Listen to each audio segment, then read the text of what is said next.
आप सभी को जय भीम नमो बुद्धाय। Doctor B.R. अम्बेडकर साहब जी के परिनिर्वाण दिवस पर हम सबको याद दिलाता है संविधान ही हमारी बराबरी का सांस लेने का साहस दिया हुआ है। आज परिनिर्वाण दिवस पर हम सबको इस बात का महसूस होता है कि बराबरी की सांस लेने का अगर अधिकार है तो वह अधिकार हमें संविधान देती है, ये हम सबको पता है। Doctor B.R. अम्बेडकर साहब जी हमेशा कहते थे अन्याय के खिलाफ खड़े होने की प्रेरणा हमेशा अपने पास रखना। Doctor B.R. अम्बेडकर साहब जी का विचार था ज्ञान, न्याय और मानवता कभी हार नहीं मानने देती है।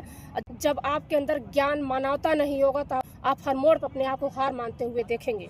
Doctor B.R. अम्बेडकर साहब जी ने कहा था जिस समाज में दलित, वंचित महिलाएं सुरक्षित नहीं है वह समाज कभी विकसित और लोकतांत्रिक नहीं हो सकती है। B.R. अम्बेडकर साहब जी ने हमें सिखाया है सम्मान किसी की दया से नहीं बल्कि अधिकारों से और संघर्षों से मिलती है। अम्बेडकर जी का संघर्ष ही हर उस आवाज का आधार है जो भेदभाव के खिलाफ खड़ी होती है। Doctor B.R. अम्बेडकर साहब जी का विचार था कि बराबरी केवल संविधान में ही नहीं बल्कि व्यवहार में भी जरूरी है। Doctor B.R. अम्बेडकर जी के परिनिर्वाण दिवस पर प्रण है जब तक अन्याय है तब तक। अम्बेडकर के विचार हमारे संघर्षों का दीपक है।